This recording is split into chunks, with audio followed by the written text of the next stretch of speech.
Untuk memberkati majlis kita pagi ini, mohon Ustaz untuk memulakan kuliah ilmu kita dengan Ummul Kitab Al-Fatihah. Dipersilakan Ustaz. A'udzubillahi minasyaitonirrajim. Bismillahirrahmanirrahim. Alhamdulillahi rabbil alamin. Ar-Rahmanir-Rahim. Maliki yaumiddin. Iyyaka na'budu wa iyyaka nasta'in. Ihdinas siratal mustaqim. Siratal ladzina an'amta 'alaihim ghairil maghdubi 'alaihim waladdallin. Amin. Amin amin ya rabbal alamin. Semoga perkongsian Ustaz bersama kita sebentar lagi untuk tadabbur surah Al-Baqarah ayat 178 akan memberi manfaat dan barakah untuk kita untuk urusan kehidupan kita seharian, insya-Allah. Tanpa membuang masa, dengan segala hormatnya dipersilakan Ustaz. Sekejap, ambil nafas. Bismillah. A'udzubillahi minasyaitonirrajim. Bismillahirrahmanirrahim. Alhamdulillah. Wassalatu wassalamu ala Rasulillah wa ala alihi wa ashabi ajma'in, amma ba'd. Assalamualaikum warahmatullahi wabarakatuh. Saya kena habiskan cepat. Mungkin seawal 9.30. Ialah 8.30, 9.30. So nak pergi recording dekat TV Hijrah 10.30. Jadi perjalanan Putrajaya ke TV Hijrah tu sekitar sejam. Tak apa, kita pergi je. Ada recording rancangan baru. Setiap minggu dah sekarang ni recording. Di perancangan tu start Ma'al Hijrah nanti pada 19 hari bulan jam 12.30 malam. Korang tengok, tak tengok berdosa. Okay. So, Ya ayyuhalladzina amanu kutiba alaikumul qisasu fil qatla. Al-hurru bil hurri wal 'abdu bil 'abdi wal unsa bil unsa. Faman 'ufiya lahu min akhihi syai'un fattiba'un bil ma'rufi wa ada'un ilaihi bi ihsan. Dzalika takhfifum min rabbikum wa rahmah. Faman i'tada ba'da dzalika falahu 'adzabun alim. Ini adalah chapter yang baru. Chapter yang baru tentang peraturan qisas. So Allah memberikan kita umat Islam satu bentuk jalan keluar jika berlaku sebarang masalah. Jika berlaku sebarang pelanggaran hak terutamanya.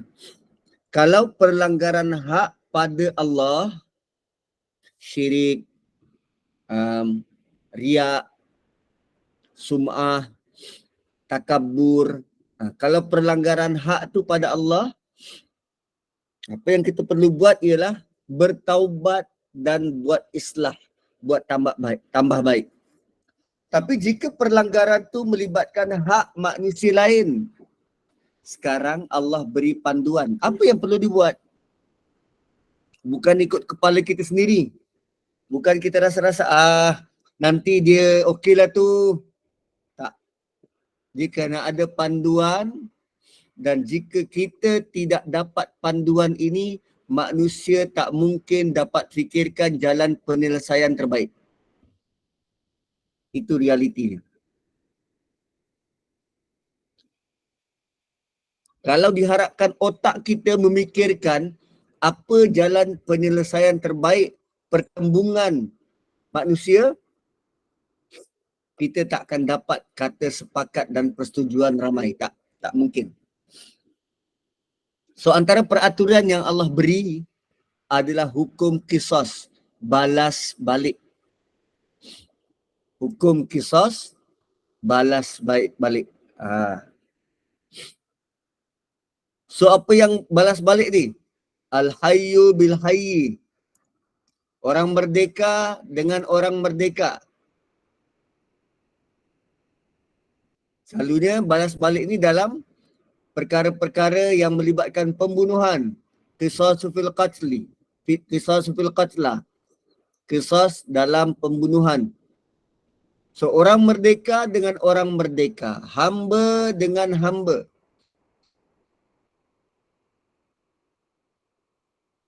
Umur munazimah, tidak jihad, infak. Ayatul bir. Oh, okey. Ini dia punya penjelasan.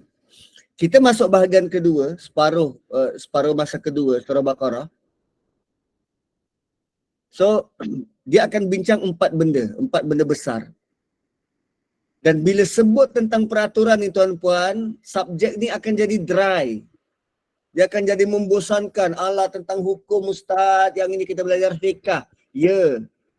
Tapi bear with me, cara Quran mendatangkan hukum berbeza dengan kitab fiqah datangkan hukum. Beza. Walaupun keduanya bertujuan sama, nak datangkan hukum, tapi Quran datang dengan penuh kasih sayang. Quran datang dengan peringatan. Quran datang dengan nama Allah. Quran datang dengan jalan keluar. Jadi sebab tu baca Quran berkaitan ayat hukum, dia tidak menjadikan hati kita keras, tetapi lebih menjadikan hati kita lembut, penuh dengan simpati dan empati. Kan lain. So selepas ni kita akan lalui 4 perkara besar. Pertama, umur muslihah. Umur muslihah ni peraturan-peraturan ataupun arahan-arahan demi kesejahteraan awam. Umur muslihah. Arahan-arahan yang diberi Allah untuk maslahah, untuk kesenangan orang ramai.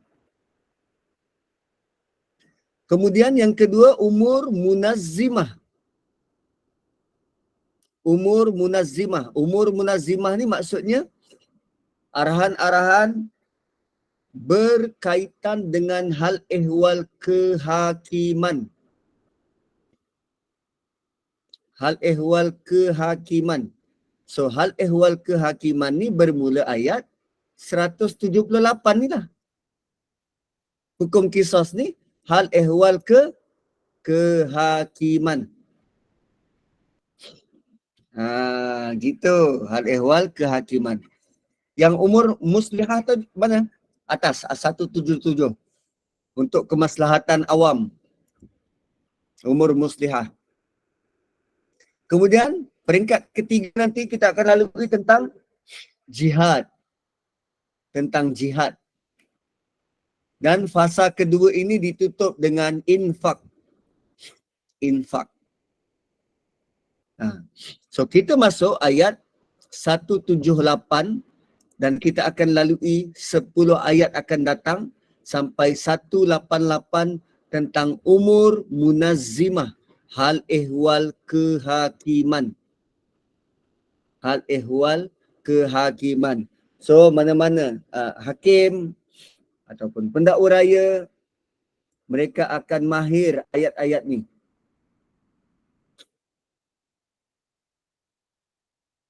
Ayat-ayat tentang penetapan hukum. Ayat-ayat semacam ini, 178 hingga 188. Apapun terjadi, penghakiman perlu dijalankan dengan tujuan menegakkan keadilan. Adil tu bagaimana? Dapat puaskan hati manusia. Adil tu bagaimana?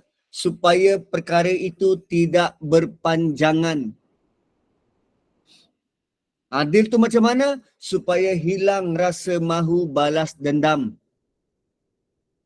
So bila berlaku semua tu, sampailah maksud adil tu.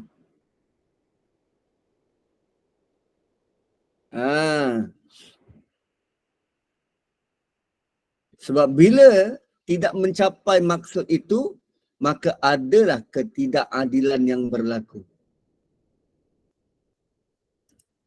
So, prinsip hukum yang Allah datangkan untuk mencegah daripada perkara itu menjadi semakin teruk. Mencegah daripada perkara itu semakin teruk.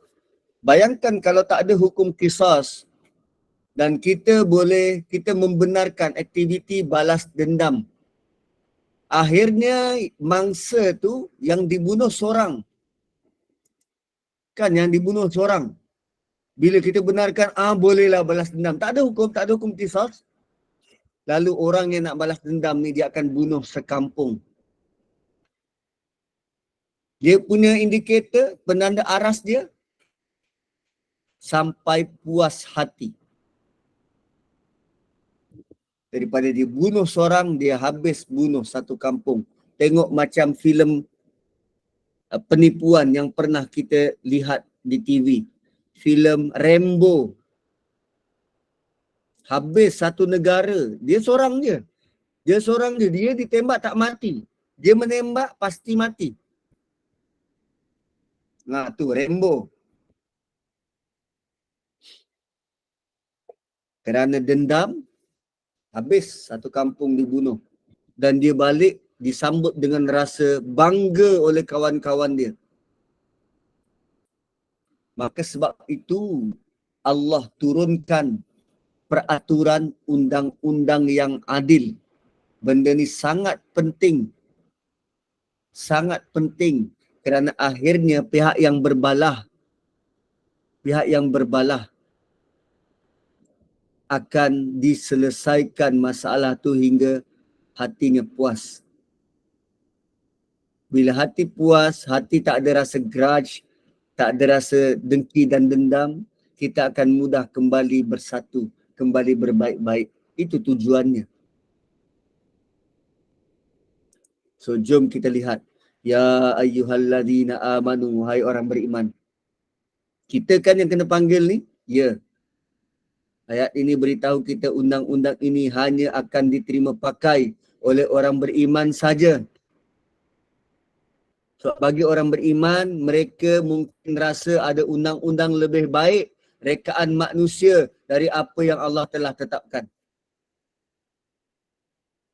Siapa dalam dunia yang guna hukum qisas?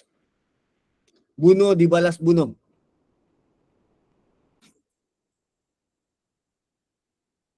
Kan?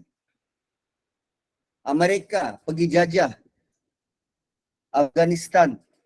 Dia pergi jajah Iraq.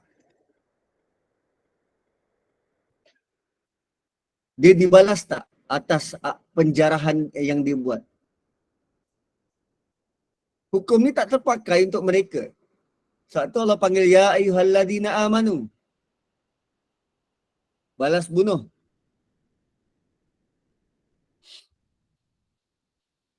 Kan?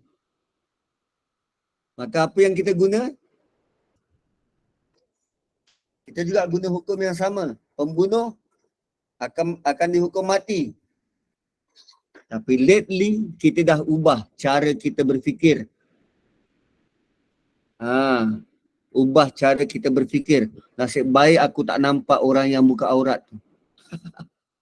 Sebab dekat aku punya ni tak ada apa pun nampak orang buka kamera. Lately undang-undang kita sudah mula melalui perubahan. Mengedar dadah tidak lagi dihukum gantung sampai mati. Tiada lagi hukum mati. Undang-undang kita sudah mula digubal. Sebab dia kata, ini hak manusia untuk hidup. Hak manusia untuk hidup. Tapi di sisi Allah, Allah yang berhak menentukan siapa patut hidup dan siapa patut mati. Antara orang yang patut mati ialah bila dia langgar hak orang lain untuk hidup. Bila dia bunuh orang, dia tak berhak hidup. Dia balas, dia wajar dibalas kerana dia melampau batas.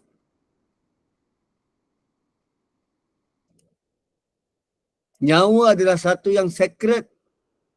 Setiap seorang Allah bagi satu je. Kecuali kucing dapat 9. Tak tengok cerita Puss in the Boots lah tu. Kucing kan ada 9 nyawa.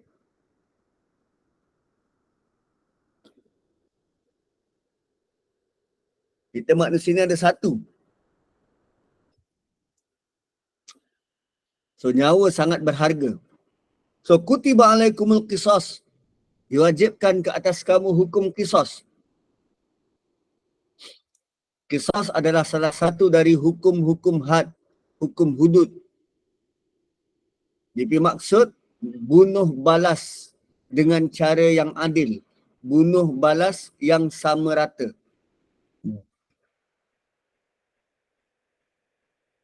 Dalam kes apa? Fil qatla. Dalam kes pembunuhan. Nabi jelaskan, Nabi telah menjelaskan mana yang tak jelas. Dan kita boleh lihat bagaimana amalan para sahabat untuk kita lebih faham bagaimana hukuman ini dijalankan. Dan ulama panjang lebar beri penjelasan bagaimana negara-negara Islam nak amalkan undang-undang ini. Al-hurru bil-hurri. Kalau yang bunuh tu orang yang merdeka, maka dibalas bunuh orang yang merdeka tu juga.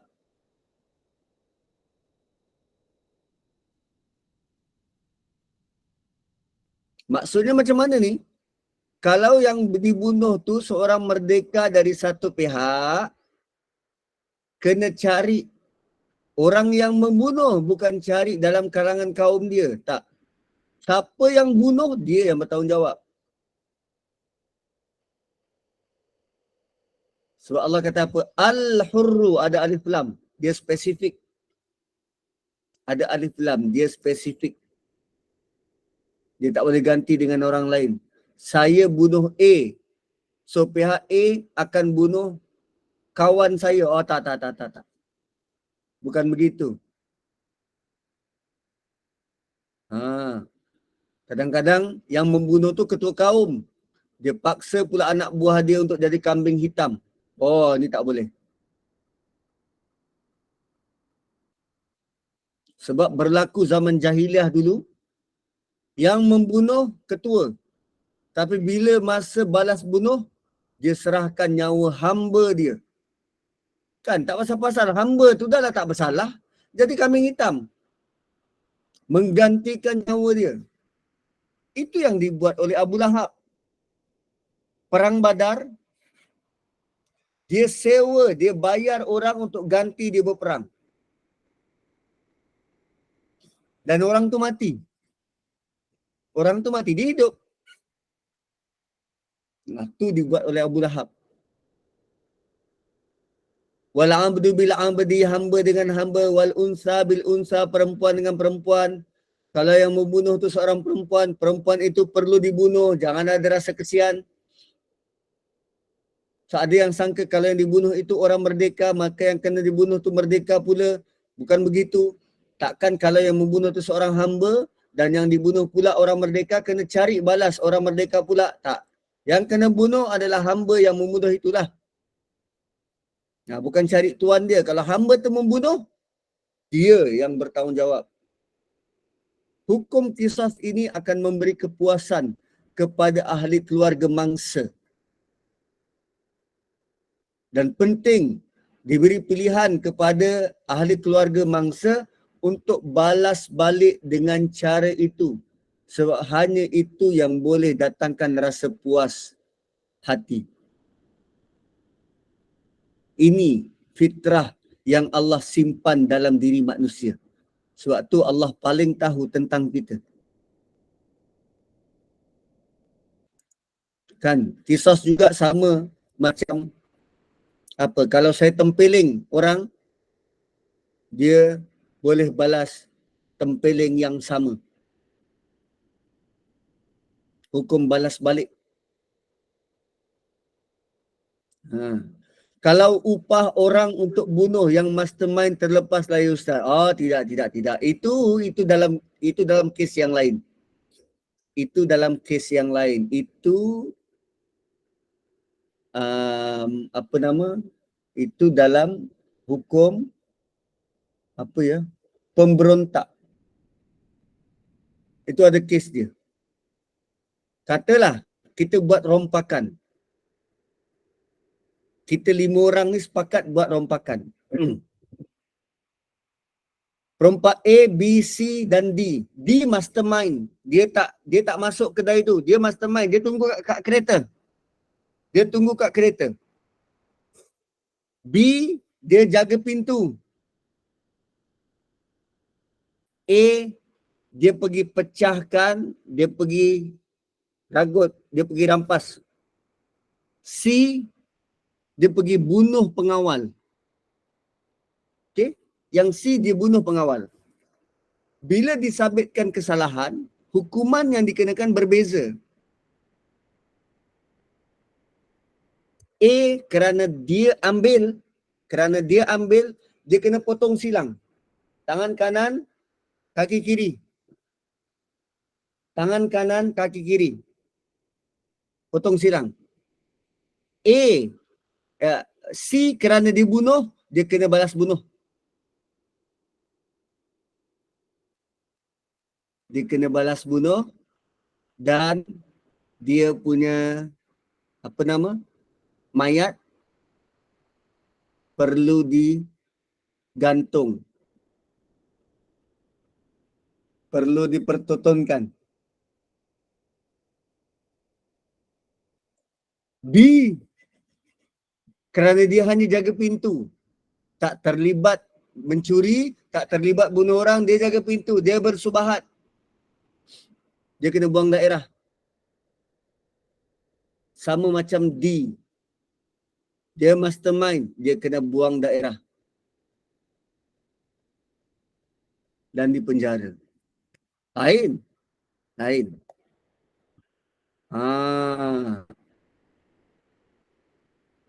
So kalau upah orang untuk bunuh, itu lain. Mastermind kena penjara atau buang daerah. Buang daerah. So al-unsa bil-unsa dan yang disebut dekat atas adalah cara bunuh balik dan balas bunuh. Selain daripada itu, ada 3 cara, sebenarnya 3 cara bagaimana suatu crime ataupun pembunuhan itu boleh dibalas. Pertama, dengan bunuh balik. Yang kedua, bayar pampasan. Dan yang ketiga, beri kemaafan. Orang bunuh ayah kita, kita ada 3 pilihan. Balas balik bunuh, atau minta dia bayar pampasan,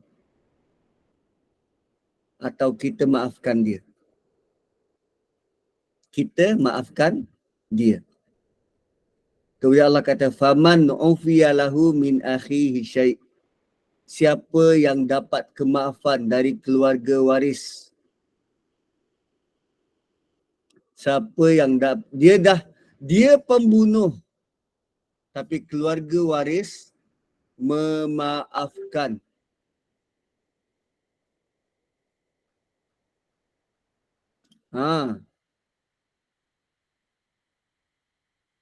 Memaafkan. Dan ayat ini Allah kata apa? Akhihi. Allah guna lafaz akhihi. Kerana orang Islam itu bersaudara. Sebab memikirkan bersaudara itulah ada orang yang sanggup maafkan walaupun dia telah melakukan pembunuhan terhadap ahli keluarga dia. Kerana memikirkan ayat Quran innamal mu'minuna ikhwatun itu menjadi pendorong kita ni satu agama, waris si mati boleh memaafkan. Sebab ada orang memikirkan kenapa perlu hilang 2 nyawa. 1 nyawa dah tentu hilang. Tapi kenapa perlu hilangkan 2 nyawa? Kenapa nak teruskan juga kematian? Kan, lain. Cara Allah beri tu lain. Kita tak jumpa benda ni dalam kitab fiqah. Tak. Ni cara Allah pujuk. Maafkanlah. Yang mati tu biarlah mati. Yang hidup teruskan kehidupan. Tapi kenapa perlu diambil 2 nyawa? Tak Ustaz, dia dah bunuh ayah saya Ustaz. Betul. Betul, itu tak nafikan. Kesedihan tu tak nafi. Wow, lain kan? Lain. Ha. Itu tentang hilang nyawa. Hukum qisas juga ada balas balik yang tidak melibatkan hukum nyawa. Kalau kemalangan putus jari, kena soget 5 ekor unta. Kalau tak, jari dia kena potong. Kalau terbang gigi sebatang, 5 ekor unta. Maknanya semua anggota badan kita ada harga yang telah diletakkan oleh undang-undang Islam. Dan kitab fiqah, kitab hadis menceritakan dengan terperinci. Begitu. Kenapa? Kenapa timbul undang-undang macam ni? Kenapa timbul macam ni? Supaya kita lebih berhati-hati tentang hak orang lain. Bukan ikut kepala kita. Kan kalau kerja dia memang pembunuh upahan, dia tak wajar dibalas bunuh. Sebab dia telah bunuh ramai orang. Ramai orang teraniaya kerana dia. Dan banyak kali dia terlepas. Kalau dia dah bunuh puluhan orang, membunuh dia tidak menyelesaikan masalah. Apa yang kita perlu buat ialah penjarakan dia. Rantai tangan di atas, kaki di bawah. Atau nak lebih sengsara, rantai dia kaki di atas, tangan di bawah. Kemudian ambil pisau jilid. Pisau jilid tu. Torehlah daripada hujung kaki sampai hujung kepala, toreh satu-satu garis toreh. Lepas tu kita ambillah limau nipis, perahkan dari atas. Buat sebulan sekali. Tak, itu imajinasi aku je. Kalau nak betul, kan? Nak sangat zalim pada orang lain. Dia tak baca tu surah Haqqah. Aku baru baca ayat 32. Allah sebut silsilah. Antara azab yang diberi kepada penduduk neraka ialah Allah rantai dia. Rantai dia dengan rantai 70 hasta. 70 hasta. Dan dia faslukuh. Faslukuh ni banyak maksud, antaranya diheret. Diheret. Faslukuh juga bermaksud rantai itu dililit. Rantai itu dililit dekat tubuh badan dia. Faslukuh juga bermaksud rantai itu masuk dari punggung, keluar dari mulut. Masuk dari punggung, keluar kat mulut. Dan dililit badan dia.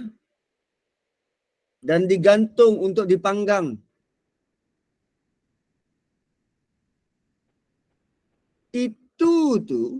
Itu level siksaan begitu, kesalahannya apa? Mendustakan Rasul. Rasul datang bawa arahan macam ni, dia tolak, tak nak. Bayangkan apa yang dia buat, dia bunuh orang. Dia hidup atas kematian orang lain. Malah dia dapat barahan, dapat upah, dapat bayaran atas nyawa orang lain. Tak dapat dibayangkan apa bentuk seksa yang Allah sediakan untuk dia. jika dia gagal bertaubat sebelum mati. Dan apa cara untuk dia bertaubat sebab dia melibatkan hak dan nyawa orang lain. Sanggup dia nak menghadap keluarga si mati. Setiap keluarga. Tu, peperangan tu. Stalin, Hitler. Apa dia nak jawab depan Allah nanti?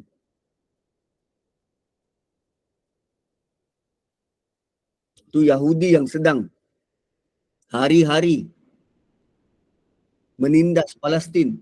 Apa dia nak jawab depan Allah?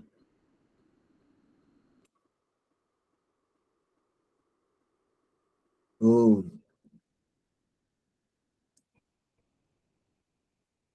So boleh minta balas balik, bayar denda ataupun maafkan. Dan Allah kata ada orang yang boleh memaafkan.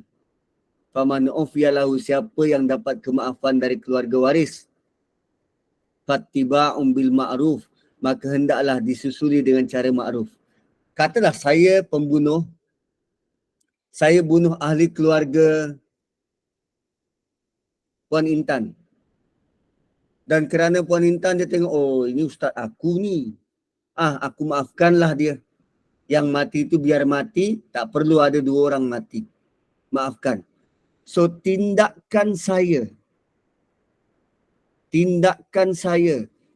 perlu susuli dengan cara yang baik.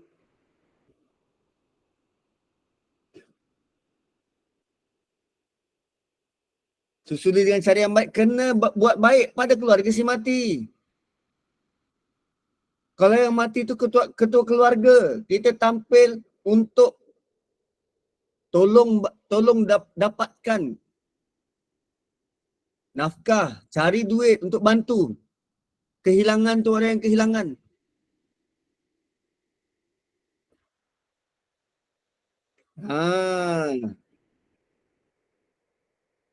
Dan ada juga yang maksud ayat ni juga macam ni.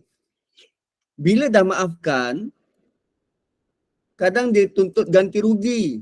Tuntut ganti rugi, janganlah lebih-lebih. Dia tuntut ganti rugi, bayar 200 juta. Mati hidup balik, dia tak boleh bayar. Ma'ruf tu maksud tuntutan tu sesuai dengan pembunuh. Sesuai dengan masyarakat. Bil ma'ruf. Dia boleh bayar ke tak?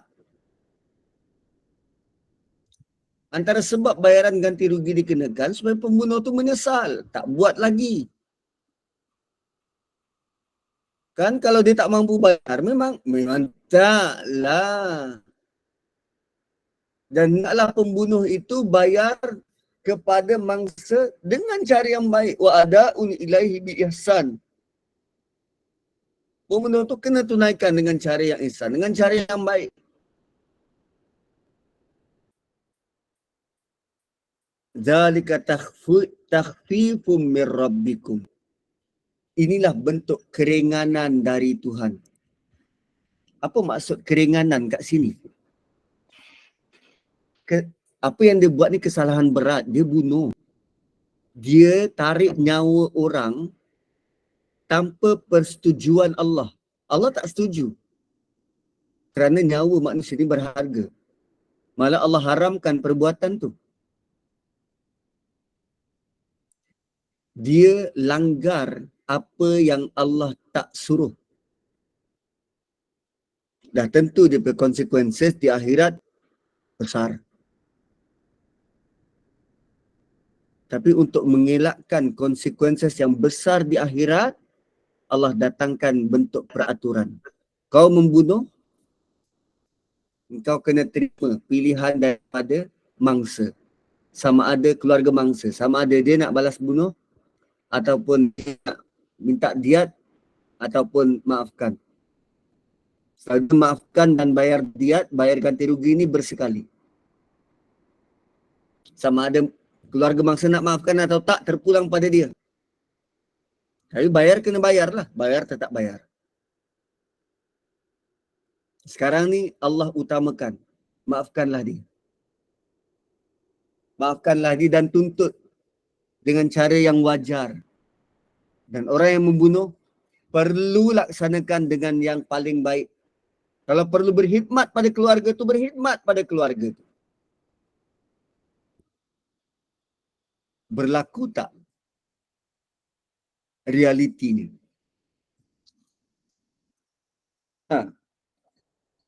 Ada dalam catatan sejarah ada. Orang yang bunuh, dia berkhidmat untuk keluarga tu sampai dia mati. Ya, Allah utamakan untuk memaafkan. Tapi dalam kitab undang-undang tak ada. Dia tidak highlight tentang maafkanlah. Kau juga nak Allah maafkan kan? Maafkanlah.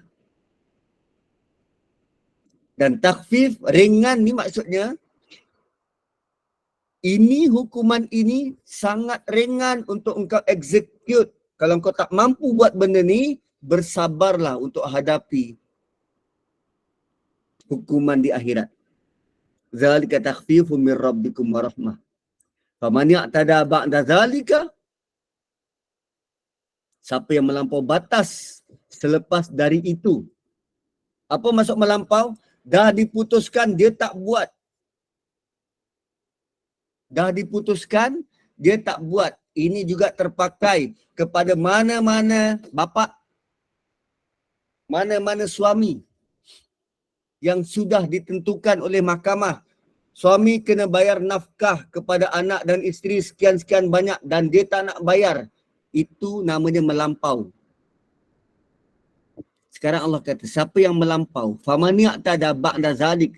Siapa yang melampau setelah hakim meletakkan keputusan apa yang dia perlu buat. Falahu azabun alim. Kau tunggu azab yang tak terperi sakitnya. Tadi kita rasai rahmat, kasih sayang. Tapi bila orang tu melampau, bila kita melampau, Allah sangat murka. Dah diberi jalan, engkau tak nak ikut, kau melampau, kau siap. Faman ya'tada ba'da zalika falahu azabun alim. Kemudian Allah kata, Allah jamin pada hukum qisas itu ada jaminan hidup bagi kamu. Walakum fil qisasi hayat. Pada hukum qisas itu sebenarnya ada jaminan hidup. Apa maksud jaminan hidup? Manusia akan hidup dengan aman kalau qisas ini ditegakkan.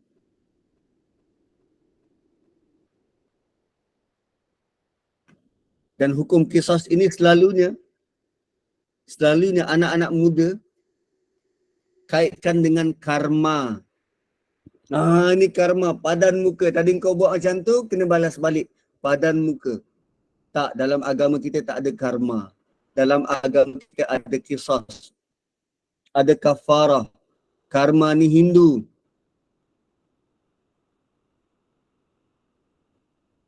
Macam mana kita orang Islam lebih mahir hukum agama Hindu berbanding agama sendiri? Ni hukum karma, hukum karma. Centik hidung tu nak? Tu. Kan, qisas, kafarah. Itulah sebutannya. Ini karma. Walakum fil qisasi hayat. Hukum semacam ini menjamin kesejahteraan. Manusia boleh hidup tanpa perlu tumpah darah. Sebab dia tahu konsekuensi. Kalau dia tumpahkan darah, dia akan dibalas.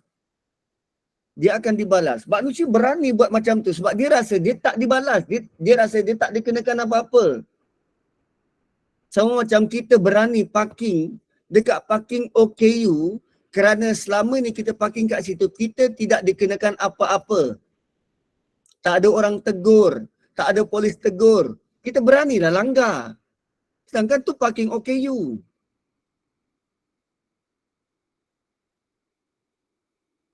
Malah bila dia parking OKU, tanpa segan silu, bila orang tegur dia marah pula. Sebab yang tegur tu, dia rasa lebih rendah daripada dia. Tapi kalau yang tegur tu polis, dia takut tak nak buat? Takut. Lebih-lebih lagi kalau kereta polis tu duduk dekat dengan parking OKU, dia nak parking ke kat situ? Tak. Sebab dia tahu akan ada risiko dibalas. Sebab ada risiko dibalas. Yang tak sedar diri ni sebab dia rasa dia selamat, tak dibalas.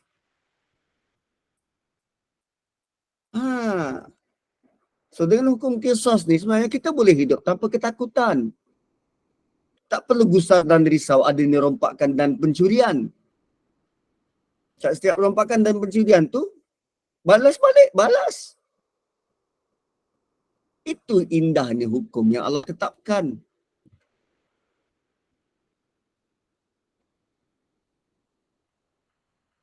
Tapi apa yang berlaku dalam kelas-kelas kita? Kita lebih banyak highlight tentang hukum puasa, wudu, hanya ulang-ulang itu je.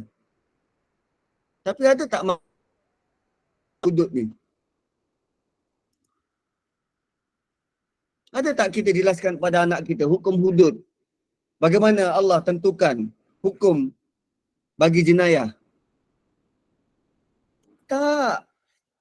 Kita tak perkenalkan pun pada anak kita hukum balas balik ni, hukum hudud.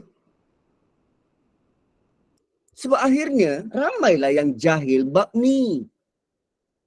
Tu yang masyarakat akan sebut, ini hukum karma. Dasmu. Sebab dia tak belajar. Dia tak tahu. Siapa yang perlu ajar? Kita lah. Pak bapak. Sampaikan. Bila dengar nak sebut, ini karma ni. No, karma tu hukum agama lain. Agama kita ada istilah tersendiri.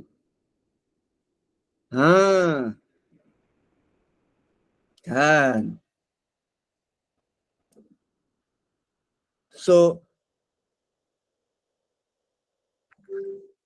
masyarakat kita ada banyak benda yang dia patut belajar tapi dia tak belajar. Tapi bila anak-anak kita, anak murid keluar sekolah, dia sangka dia sudah banyak belajar. Tapi walhal tak pun. Sampai ke tahap ada yang tak tahu hukum hudud tu dalam Islam. Malah kesan dia mereka sanggup tolak hukum ini. Qisas tu maksud utama dia adalah bunuh balas. Itu hukum utama. Bukannya diat, bayar denda, bukan memaafkan. Itu bukan yang utama. Yang utama ialah balas balik. Kalau semua masyarakat tahu, jika mereka langgar hak orang lain, mereka akan dibalas balik, tentu mereka akan berhati-hati. So kerajaan jangan ambil pendekatan minta pampasan atau minta ahli keluarga maafkan. Itu optional, bukan jadi keutamaan. Kerajaan perlu tawarkan, okey, keluarga mangsa boleh buat keputusan untuk balas bunuh. So, kalau kita jadikan yang optional sebagai utama,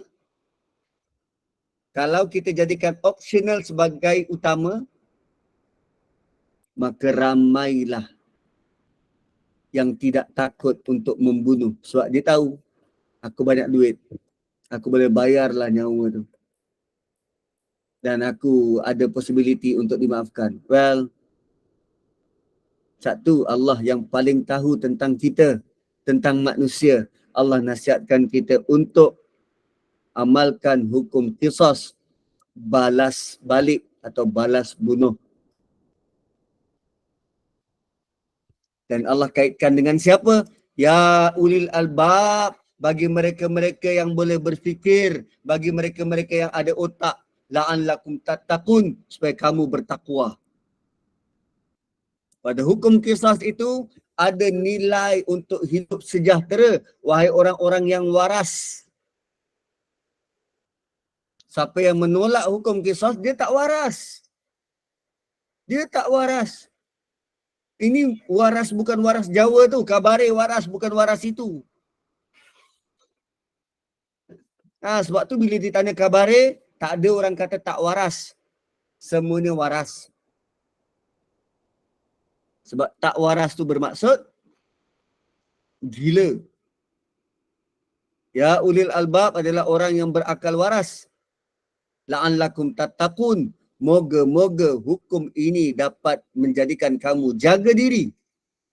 Tujuan utama nak selamatkan manusia, nak selamatkan negara dari porak-poranda.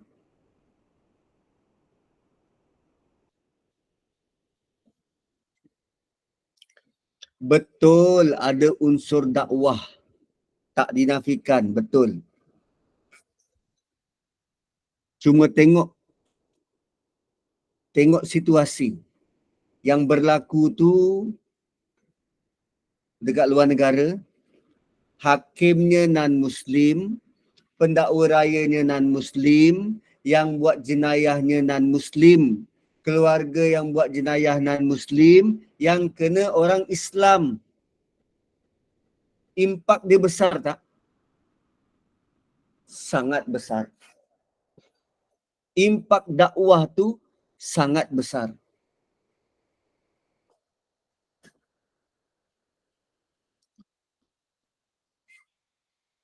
Kan? Tapi kalau yang buat tu Islam. Dan dia bukan buat seorang anak kita. Dia buat pada anak-anak orang lain. 60-70 orang. Dia pergi tembak sekolah. Memadai ke kalau kerajaan buat keputusan, okey kerana dia buat macam tu, kita penjara seumur hidup lah. Senyum pembunuh tu. Penjara seumur hidup. Aku makan free.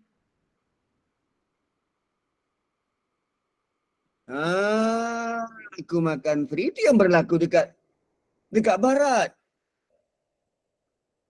Dia tak guna balas balik ni, tak. Penjara seumur hidup. Maksud seumur hidup bukan selama-lamanya. Maksud seumur hidup, kalau dia masuk usia 20 tahun, dia akan dipenjarakan seumur dia tu. 20 tahun lagi. Dia keluarlah umur 40 tahun.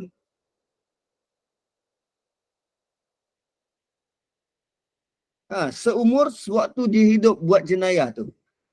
Kalau dia buat jenayah umur berapa? 19 tahun, 19 tahun lah dalam penjara. 40 tahun, 40 tahun lah dalam penjara. Baik usia 80 tahun dia keluar.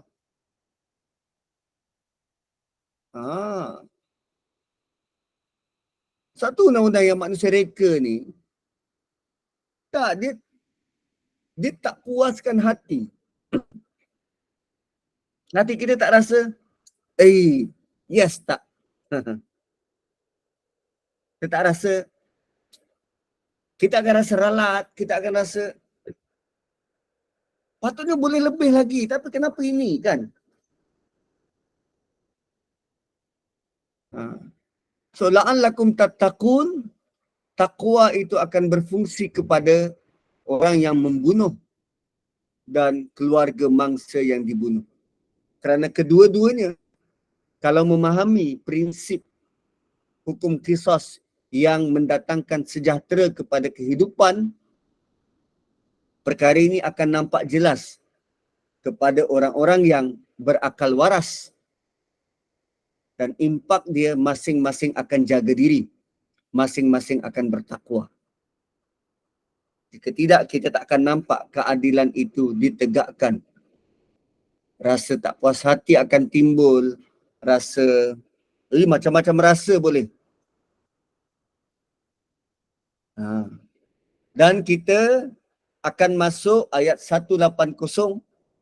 Tadi ada kewajipan tentang balas bunuh. Sekarang kewajipan kedua. Undang-undang kedua, apa dia? Bila hampir mati, tulis wasiat. Tinggalkan wasiat. Tadi tentang nyawa. Ini tentang harta. Ayat 180. So, kutiba alaikum idha hadara hadakumul maut. Wajib bagi kamu atau digalakkan bagi kamu bila seseorang dari kamu hampir mati. Siapa yang tahu dia mati bila? Tak tahu kan? So, sekaranglah kena tulis wasiat. Kita memang menghampiri kematian. Atau ada yang rasa, lama lagi start. Jangan lenggang kangkung. Tulis sekarang. Taraka khairanil wasiyah. Jika ia meninggalkan khair, jika dia meninggalkan sesuatu yang baik, khair, harta, maka dia perlu buat al-wasiyah. Perlu buat wasiat lil walidain kepada kedua orang tua, wal aqrabin dan keluarga-keluarga kerabat-kerabat dia bil ma'ruf dengan cara yang sepatutnya. Dengan cara yang sepatutnya. Haqqan 'alal muttaqin.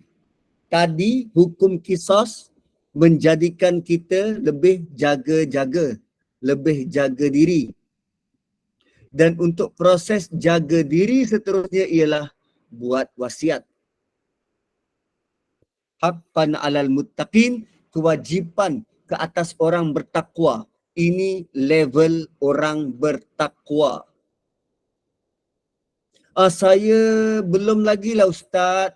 Belum lah tu. Belum rasa bertakwa. Anda baru level iman. Nampak perbezaan? Nampak. Aku pun belum buat. Tapi bila baca ayat begini, tadabbur, aku nak naik lagi satu level. Nak jadi orang bertakwa. Kita ada harta nak diwasiatkan. Ada. Banyak harta kita. Ilmu kita, tenaga kita, banyak nasihat kita, masa kita. Dan sebut tentang masa dah 9.30. Kita berhenti di sini. Kita jumpa lagi esok malam. Barakallahu li walakum. Kembali kepada moderator. Okey, terima kasih Ustaz. Ustaz nak buka soalan ke atau Ustaz ada urusan lepas ni kita tutup malam esok buka soalan? Malam esok kita buka soalan. Okey, terima kasih Ustaz. Rasmi. Memandangkan Ustaz selepas ni ada urusan lain, maka kita bagi laluan supaya urusan Ustaz selanjutnya dipermudahkan dan kita tutup kuliah kita pagi ini.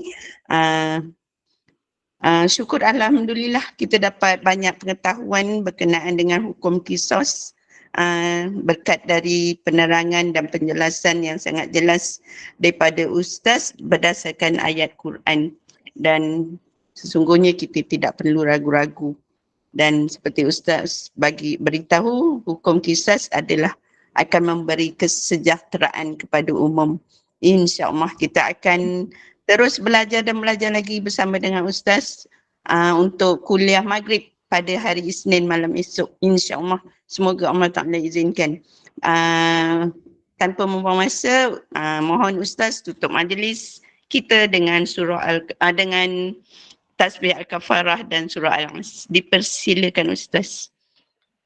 Subhanakallahumma bihamdik nashhadu an la ilaha illa anta wa nastaghfiruka wa natubu ilaik. Wal 'asri innal insana lafi khusr illa alladhina amanu wa 'amilus solihat wa tawasaw bil haqqi wa tawasaw bis sabr. Assalamualaikum warahmatullahi wabarakatuh. Jumpa esok malam. Jangan lupa mandi.